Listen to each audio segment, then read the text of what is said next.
চট্টগ্রামে ৮০% ভবনই অগ্নিকাণ্ডের ঝুঁকিতে। বিল্ডিং কোড না মেনে নির্মাণ, নিশ্চিত হয়নি নিরাপত্তা, সমন্বয়হীনতার দায় একে অপরের উপর চাপাচ্ছে সেবা সংস্থাগুলো। দালালের খপ্পরে পড়ে রাশিয়ার হয়ে ইউক্রেন যুদ্ধে গিয়ে ব্রাহ্মণবাড়িয়ার যুবক নিহত, গ্রামের বাড়িতে শোকের মাতম, দ্রুত মরদেহ ফিরিয়ে আনার দাবি। শিগগিরই রোহিঙ্গাদের তালিকা হালনাগাদে কাজ শুরু করবে প্রত্যাবাসন কমিশন, প্রস্তুত আরও 2টি ট্রানজিট সেন্টার। রাখাইনে শান্তি ফেরাতে সব পক্ষের সঙ্গে কাজ করছে সরকার।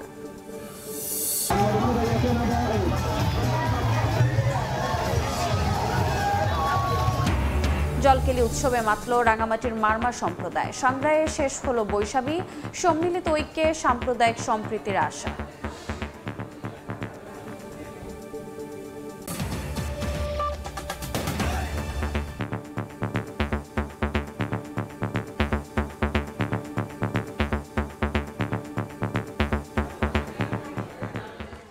আমন্ত্রণ সময় সংবাদের নিয়মিত আয়োজন বিভাগীয় সময়ে। থাকছি সপ্তাহের 7 দিন ভিন্ন ভিন্ন বিভাগের সংবাদ নিয়ে।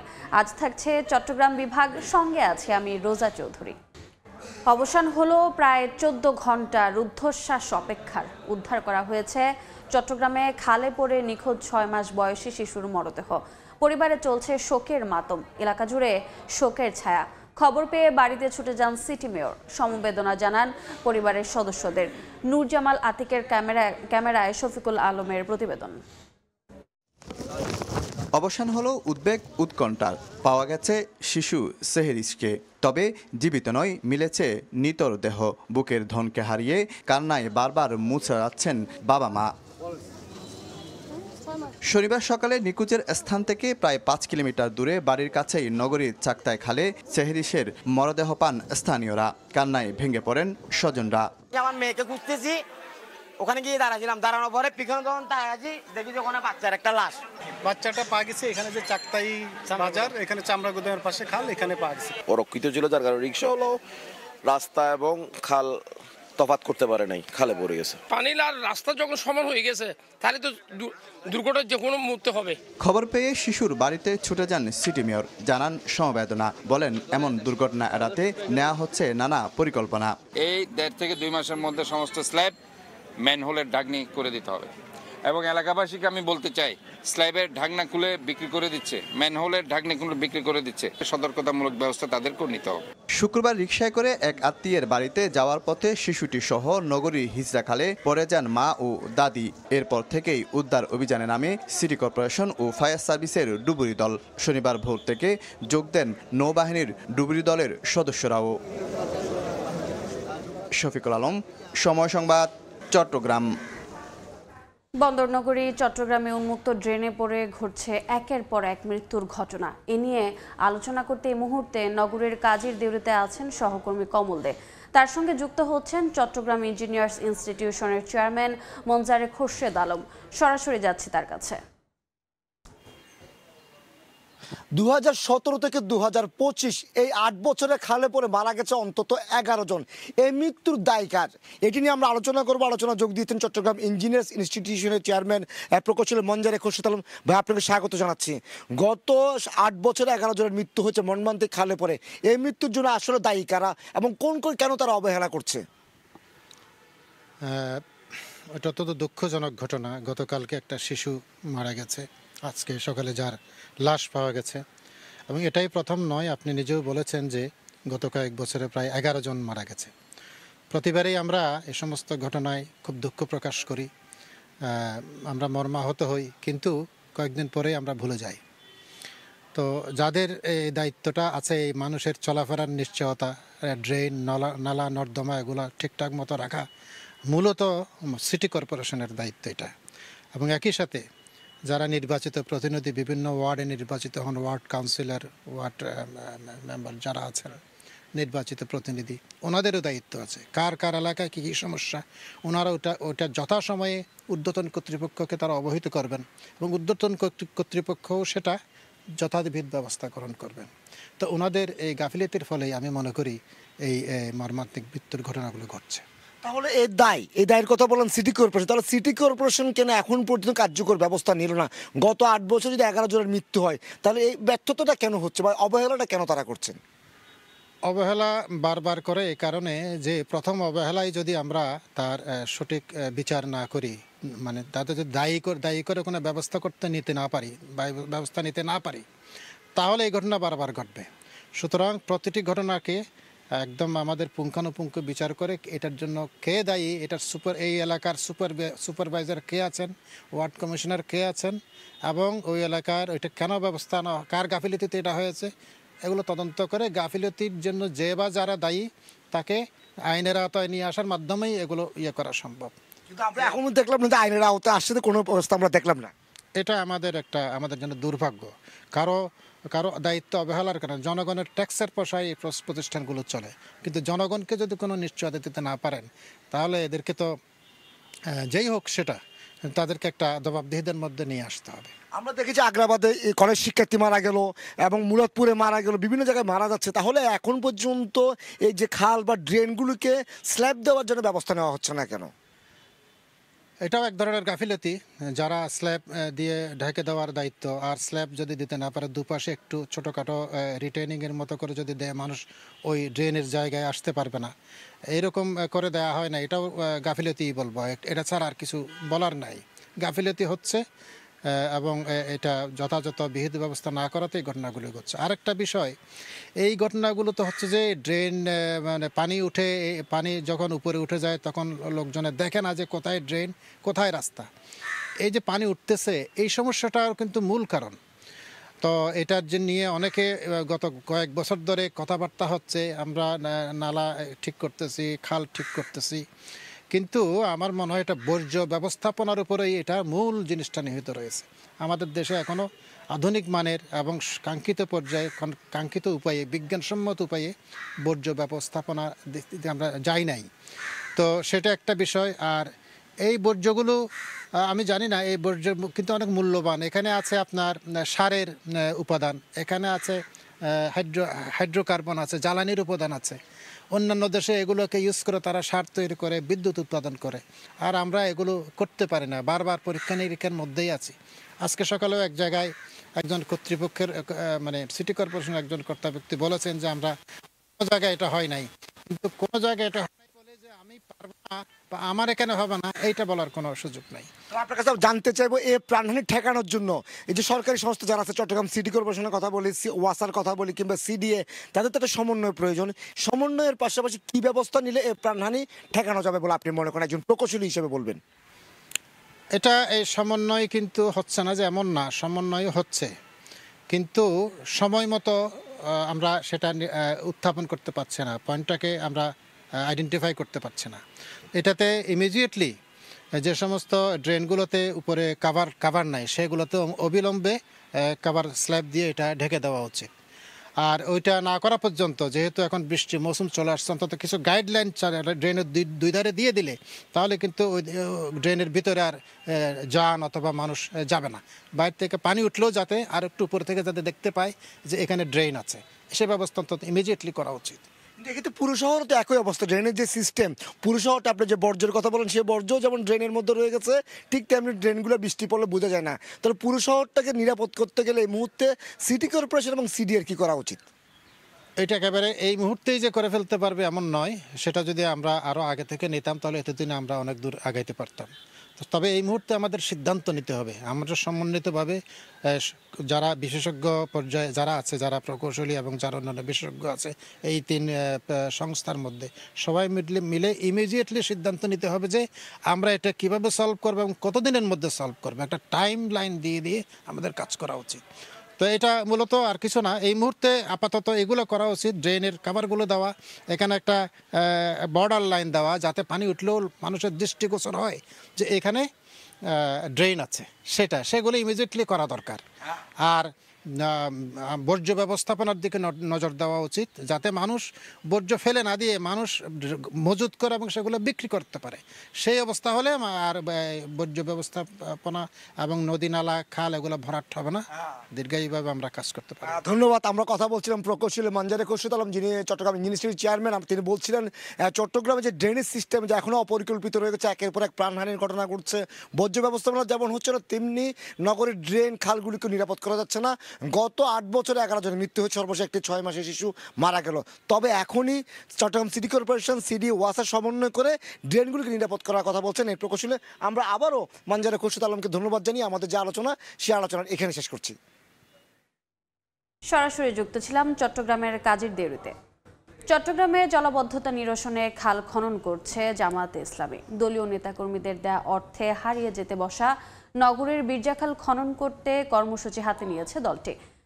খালটির খনন কাজ 20 দিনে শেষ করার আশা মহানগর আমিরের। খালে ময়লা আবর্জনা ফেললে জেল জরিমানার মাধ্যমে কঠোর হওয়ার হুঁশিয়ারি দিয়েছেন সিটি মেয়র শাখাউত হোসেন টিপুর ক্যামেরায়। বিস্তারিত জানাচ্ছেন পার্থ প্রতিম বিশ্বাস। দেখে মনে হবে ময়লা আবর্জনার ভাগাড়, বাস্তবে এটি একটি খাল। ময়লা আবর্জনা আর অবৈধ দখলে চট্টগ্রাম নগরীর বীরজাখালের অস্তিত্ব নেই বললেই চলে। শনিবার বাংলাদেশ জামায়াতে ইসলামী চট্টগ্রাম মহানগরীর নিজস্ব অর্থায়নে বীরজাখাল খনন কর্মসূচির উদ্বোধন করেন সিটি মেয়র। প্রতি বছর বর্ষা আসলে বন্দরনগরী পানির নিচে তলিয়ে যাবে, এটি যেন নিয়তি হয়ে দাঁড়িয়েছে। নগরীর বাকুলিয়া এলাকা বর্ষাকালে সবসময় পানির নিচে তলিয়ে যায়, এতে সীমাহীন দুর্ভোগ পোহাতে হয় স্থানীয়দের। বাকুলিয়া সহ আশপাশের এলাকার মানুষকে জলাবদ্ধতার হাত থেকে মুক্তি দিতে এগিয়ে এসেছে জামায়াত ইসলামী। দলটির 250 থেকে 300 শ্রমিক প্রতিদিন কাজ করে 20 দিনের মধ্যে খাল খননের কাজ শেষ করার কর্মসূচি হাতে নিয়েছে। আমরা একটা টেকনিক্যাল কমিটি করেছি, ইঞ্জিনিয়ারিং কমিটি করেছি এবং সম্ভাব্যতা যাচাইয়ের জন্য কমিটি করেছি। এই খালটা যাতে করে একটা মডেল হয়। 30 তারিখ পর্যন্ত সর্স রিমুভ করব। এরপরে অন্তত 7-8-10 দিন লাগবে আমাদের মাটি আমরা যে মুখের অংশটুকু আছে সেখানকার সমস্ত মাটি আমরা তুলে ফেলবো। সিটি কর্পোরেশন সিডি এর পাশাপাশি জলাবদ্ধতা নিরসনে খাল খনন কর্মসূচিতে জামায়াতে ইসলামীর উদ্যোগের প্রশংসা করেন সিটি মেয়র। হুঁশিয়ারি দেন এখন থেকে খালে ময়লা আবর্জনা ফেলা হলে জেল জরিমানা করা হবে। বীরজাখালটা বাকুলিয়ার জন্য একটা বিশাল চ্যালেঞ্জিং ম্যাটার। বীরজাখালটা যদি সুন্দরভাবে হয় তাহলে পরে এই জলাবদ্ধতার হাত থেকে এই অংশটা দক্ষিণ বাকুলিয়া পশ্চিম বাকুলিয়ার যে জনগোষ্ঠী অনেকাংশে দ্বারা লাঘব হবে। চট্টগ্রামে 71টি খালের মধ্যে বর্তমানে মাত্র 57টির অস্তিত্ব রয়েছে। জলাবদ্ধতা নিরসনে 36টি খালে কাজ করছে সিডিএ। পার্থ প্রতিম বিশ্বাস, সময় সংবাদ, চট্টগ্রাম। বিভাগীয় সময় আরও থাকছে। 8 বছরে প্রায় 3300 নারী ও শিশু নির্যাতন। কুমিল্লা আদালতে মামলা জট। বিচারহীনতার সংস্কৃতিকে দুষছেন সংশ্লিষ্টরা। নতুন অধ্যাদেশে দ্রুত নিষ্পত্তির আশা। চট্টগ্রামের 60 থেকে 80% ভবন অগ্নিকাণ্ডের ঝুঁকিতে রয়েছে। ফায়ার সার্ভিসের তথ্য অনুযায়ী বেশিরভাগ ভবনেরই অগ্নি নিরাপত্তা ব্যবস্থা নেই। এর সঙ্গে নতুন করে যুক্ত হয়েছে বহুতল ভবনে গড়ে ওঠা রেস্তোরাঁ, যেখানে রান্নার কাজে ব্যবহার হচ্ছে শত শত গ্যাস সিলিন্ডার। শাখাউত টিপুর তোলা ছবিতে বিস্তারিত জানাচ্ছেন কমল দে। এমনিতে চট্টগ্রাম নগরীতে বহুতল ভবন নির্মাণের ক্ষেত্রে যথাযথ বিল্ডিং কোড মানা হয় না। চট্টগ্রাম উন্নয়ন কর্তৃপক্ষ থেকে ডিজাইন অনুমোদন নিলেও মালিকেরা ইচ্ছে মতো নির্মাণ করেন বহুতল ভবন। নিয়ম অনুযায়ী নির্মাণকালে ভবনে স্বয়ংক্রিয় অগ্নি নির্বাপন ব্যবস্থা স্থাপনের কথা থাকলেও তা অনুপস্থিত। প্রায় 80% আপনার আবাসিক ভবন ওনারা অগ্নি ঝুঁকির মধ্যে আছে, কেননা এখানে অগ্নি নিরাপত্তা ব্যবস্থা যেগুলো ভবন করার সময়ে এগুলো করার কথা সেই জিনিসগুলো তা ওনারা করছেন না। পর্যাপ্ত নিরাপত্তা ব্যবস্থার সংকট। এর মাঝে অনেক বহুতল ভবনে গড়ে উঠেছে একের পর এক রেস্টুরেন্ট, যেখানে রান্নার কাজে ব্যবহার হচ্ছে শত শত গ্যাস সিলিন্ডার। বড় বিপর্যয় ঠেকাতে এখনই তদারকির তাগিদ সংশ্লিষ্টদের। অগ্নি নির্বাপনের যে আলাদা স্টেয়ার, যেটা আলাদা তো স্টেয়ার থাকা দরকার সেটা নেই। সেই নিরাপত্তা ডোর যেটা আচ্ছা অগ্নি নির্বাপনের যেটা 2 ঘন্টা অ্যালার্মিং যেটা করতে পারে, সেই ডোরও কিন্তু কেউ ইউজ করছে না। ভবন নির্মাণকালে সব বিষয় তদারকিতে সিডিএর পাশাপাশি ফায়ার সার্ভিসের দায়িত্ব থাকলেও রয়েছে সমন্বয়হীনতা। আর তাই সরকারি সংস্থাগুলো দায় চাপাচ্ছেন একে অন্যের উপর। আমরা প্রতিটা বিল্ডিংয়ে অনুদান দেওয়ার ক্ষেত্রে 10 তলা থেকে 10 তলার উপরেরগুলো এগুলো ফায়ারের একটা ক্লিয়ারেন্স লাগে, মানে ফায়ারের ক্লিয়ারেন্সটা আনতে হয়। আনলে তার সে কিন্তু প্ল্যান পায়। আমরা কিন্তু কন্ডিশন ওটা লেখা থাকে যে ফায়ার, কিন্তু অধিকাংশ দেখা যাচ্ছে যে তারা ফায়ারে কোনো ভূমিকা নেয়, ফায়ারে কোনো ছাড়পত্র তারা আনতে পারে না। 60 বর্গ মাইল আয়তনের চট্টগ্রাম মহানগরে বর্তমানে সিডিএর অনুমোদিত 4,01,721টি বহুতল ভবন রয়েছে। অগ্নিঝুঁকি কমাতে বহুতল ভবনগুলো থেকে যেমন রেস্টুরেন্ট সরাতে হবে, তেমনি স্থাপন করতে হবে অত্যাধুনিক অগ্নি নির্বাপন যন্ত্র। একই সাথে সমন্বয় করতে হবে সিডিএ, ফায়ার সার্ভিস সহ সরকারি সেবা সংস্থাগুলোর। কমল দে, সময় সংবাদ, চট্টগ্রাম। দালালের খপ্পরে পড়ে রুশ বাহিনীর হয়ে ইউক্রেন যুদ্ধে অংশ নিয়ে নিহত ব্রাহ্মণবাড়িয়ার আশুগঞ্জের যুবক মোহাম্মদ আকরাম হোসেনের বাড়িতে চলছে শোকের মাতম। পরিবারের দাবি, উচ্চ বেতনের প্রলোভন দেখিয়ে দালাল তাকে রুশ সেনাবাহিনীতে যোগ দিতে বাধ্য করেছে। সন্তানের মরদেহ দেশের মাটিতে ফিরিয়ে সরকারের হস্তক্ষেপ কামনা করেছেন তারা। হৃদয় পালের ক্যামেরায় উজ্জ্বল চক্রবর্তীর রিপোর্ট। বিদেশে কাজের সন্ধানে গিয়ে দালালের খপ্পরে পড়ে রুশ বাহিনীর হয়ে ইউক্রেন যুদ্ধে যোগদান। প্রাণ হারালেন সন্তান, শোকে মাতম পরিবারে।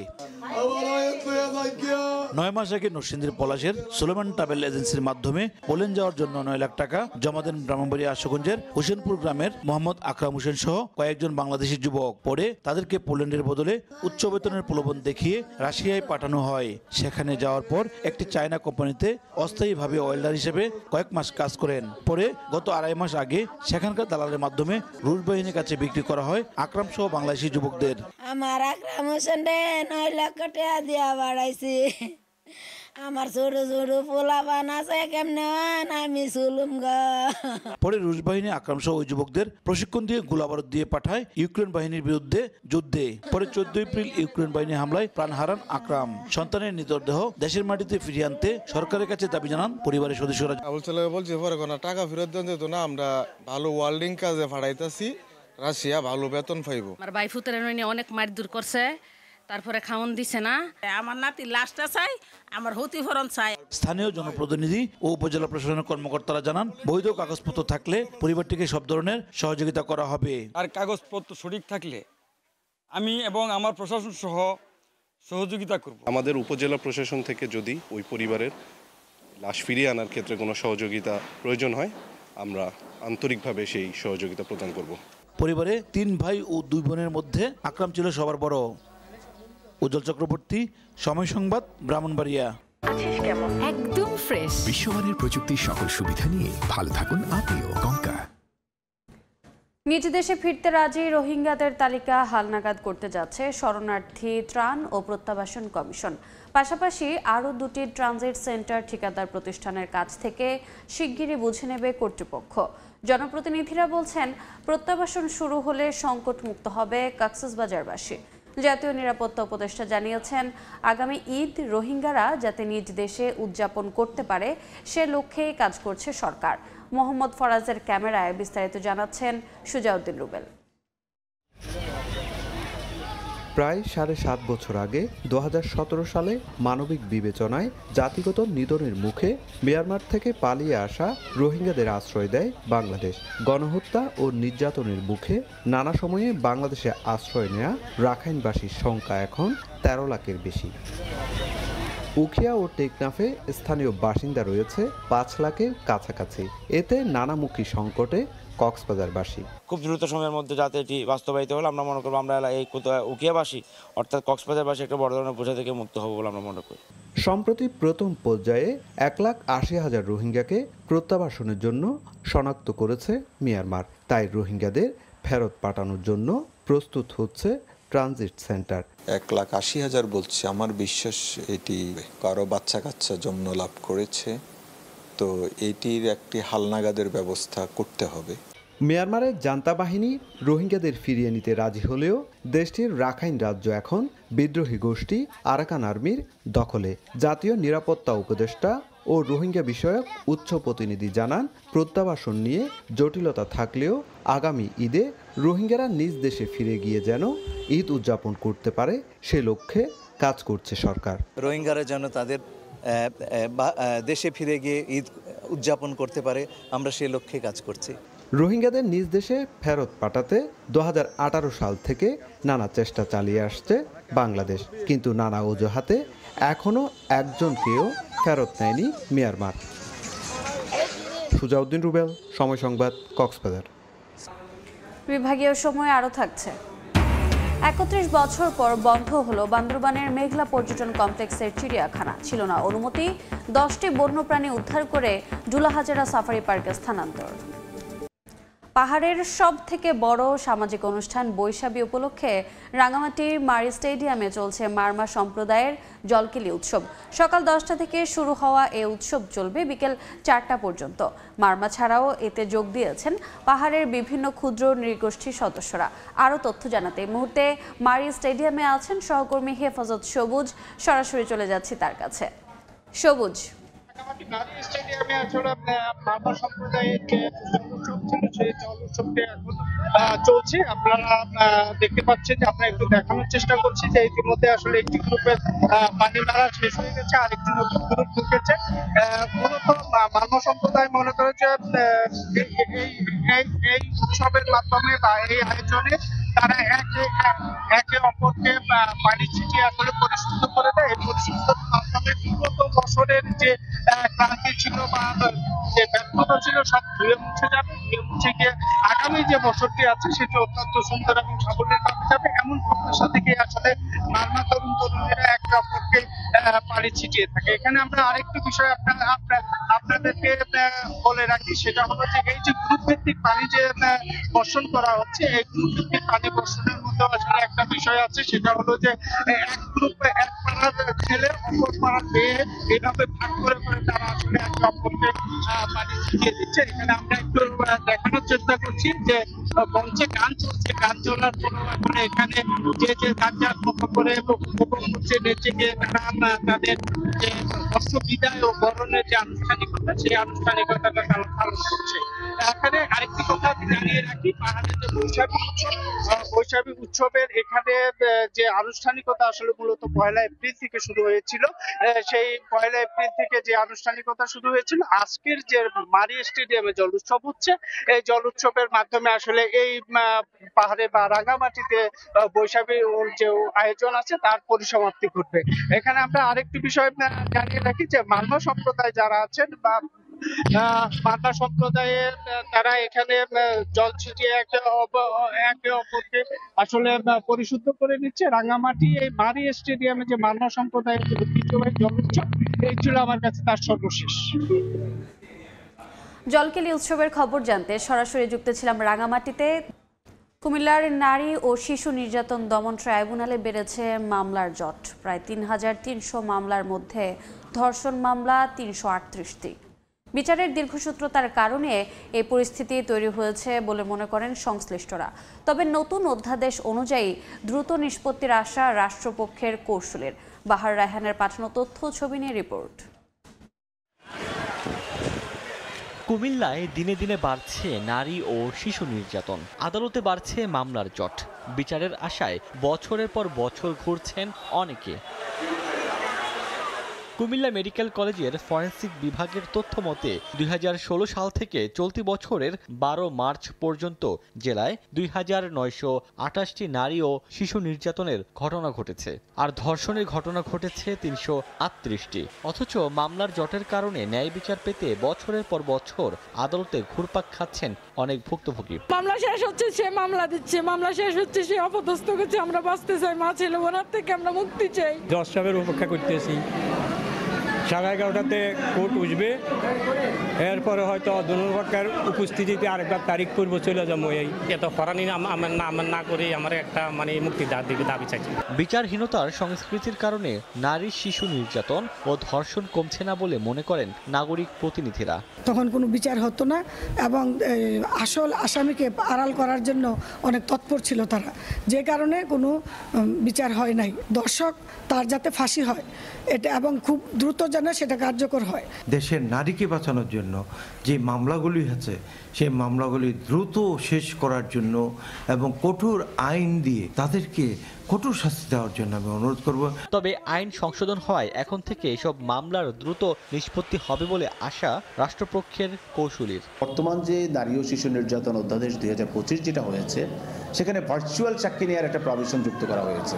এই অধ্যাদেশটি যদি যথাযথভাবে বাস্তবায়ন হয়, কিছু ত্রুটি বিচ্যুতি তো আছেই, সবকিছু মিলিয়ে আমরা আশা করব মামলার বিচার কার্য ত্বরান্বিত হবে। কুমিল্লার 3টি নারী ও শিশু নির্যাতন দমন ট্রাইব্যুনালে বর্তমানে ৩,২৬৬টি মামলা চলমান। সময় সংবাদ, কুমিল্লা। ৩১ বছর পর বন্ধ হলো বান্দরবানের মেঘলা পর্যটন কমপ্লেক্সের চিড়িয়াখানা। সেখান থেকে 10টি বন্যপ্রাণী উদ্ধার করে স্থানান্তর করা হয়েছে কক্সবাজারের ডুলাহাজারা সাফারি পার্কে। প্রাণীগুলোকে যথাযথ লালন পালন না করায় অসুস্থ হয়ে পড়েছে বলে জানান চিকিৎসকরা। এনে জাকিরের রিপোর্টে দেখুন বিস্তারিত। বান্দরবানের বিভিন্ন বন ও পাহাড় থেকে উদ্ধার হওয়া বন্যপ্রাণী সংরক্ষণের জন্য রাখা হতো মেঘলা পর্যটন কমপ্লেক্সের চিড়িয়াখানায়। এমনকি পর্যটকদের প্রদর্শনের জন্য সেগুলোকে বন্দী করা হতো খাঁচায়। দীর্ঘদিন ধরে প্রাণীগুলোকে লালন পালন করে আসছিল জেলা প্রশাসন। সম্প্রতি চিড়িয়াখানাটিতে ভাল্লুক অসুস্থ হয়ে পড়ার একটি ভিডিও সামাজিক যোগাযোগ মাধ্যমে ভাইরাল হয়। এ বিষয়ে জেলা আদালত গত 10 মার্চ স্বপ্রণোদিত হয়ে একটি তদন্ত কমিটি গঠন করেন। গত 16 এপ্রিল বন্যপ্রাণী ব্যবস্থাপনা ও প্রকৃতি সংরক্ষণ বিভাগ একটি প্রতিনিধি দল চিড়িয়াখানায় গিয়ে মোট 10টি প্রাণী উদ্ধার করে কক্সবাজারের ডুলাহাজারা সাফারি পার্কে স্থানান্তর করেন। এতে খুশি পরিবেশবাদীরা। তাদেরকে উদ্ধার করার জন্য যে পরিকল্পনাটা সরকার নিয়েছে বা সেভ দ্য নেচারের কর্মকর্তারা এবং বিভিন্ন জুডিশিয়াল স্যারেরা যে ব্যবস্থাটা নিয়েছে ওটার জন্য আমরা যথেষ্ট খুশি। এটা অবৈধ চিড়িয়াখানা ছিল, সরকারের কোনো লাইসেন্স বৈধতা ছিল না এবং এখানে কোনো চিড়িয়াখানা গড়ে উঠুক আগামীতে সেটা আমরা চাই না। প্রাণীগুলোকে যথাযথ লালন পালন না করায় অসুস্থ হয়ে পড়েছে বলে জানান প্রাণী চিকিৎসকরা। আর চিড়িয়াখানায় বন্যপ্রাণী সংরক্ষণের অনুমতিও ছিল না বলে জানান সংশ্লিষ্ট কর্মকর্তা। যেখানে সানলাইট এক্সপোজার থাকে সেখানে আপনার বিভিন্ন ধরনের জীবাণু কম থাকে এবং ভেন্টিলেশনের যে বিষয়টা এটাও কিন্তু এখানে ভালো ছিল না, যার কারণে পানিটা ফ্লোরটা বেশিরভাগ সময়ই ভেজা ছিল, ফ্লোরটাও কিন্তু স্মুথ ছিল না। দেশীয় প্রজাতির প্রাণী এটা রাখার অধিকার কারণ নেই, তো সুতরাং এটা সেই হিসেবে বলতে গেলে আইনত অবৈধ। 1994 সাল থেকে মেঘলা পর্যটন কমপ্লেক্সের চিড়িয়াখানায় বিভিন্ন প্রজাতির বন্যপ্রাণী সংরক্ষণ করে আসছিল বান্দরবান জেলা প্রশাসন। এনএ জাকির, সময় সংবাদ, বান্দরবান। এবারে জেনে নেব চট্টগ্রাম বিভাগের গত সপ্তাহের আলোচিত ঘটনা। 4 দিনের শুভেচ্ছা সফরে 13 এপ্রিল দুপুরে চট্টগ্রাম বন্দরে পৌঁছে রাশিয়ান নৌবাহিনীর 3টি যুদ্ধজাহাজ। এই সময় জাহাজগুলোর অধিনায়কদের ফুল দিয়ে স্বাগত জানান বাংলাদেশ নৌবাহিনীর ঊর্ধ্বতন কর্মকর্তারা।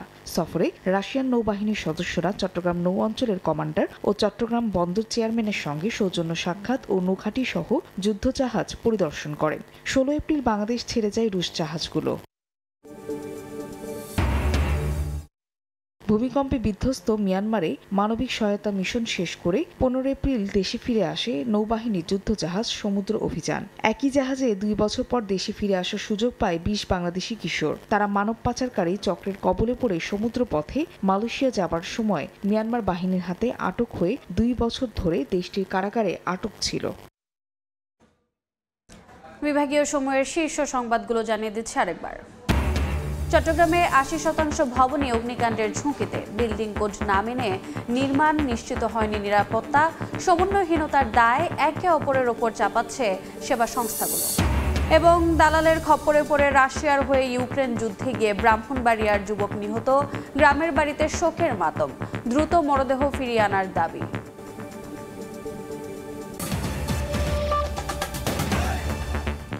এই ছিল বিভাগীয় সময়। আগামীকাল থাকবো সিলেট ও ময়মনসিংহ বিভাগের আয়োজন নিয়ে। সঙ্গে থাকুন সময়ের।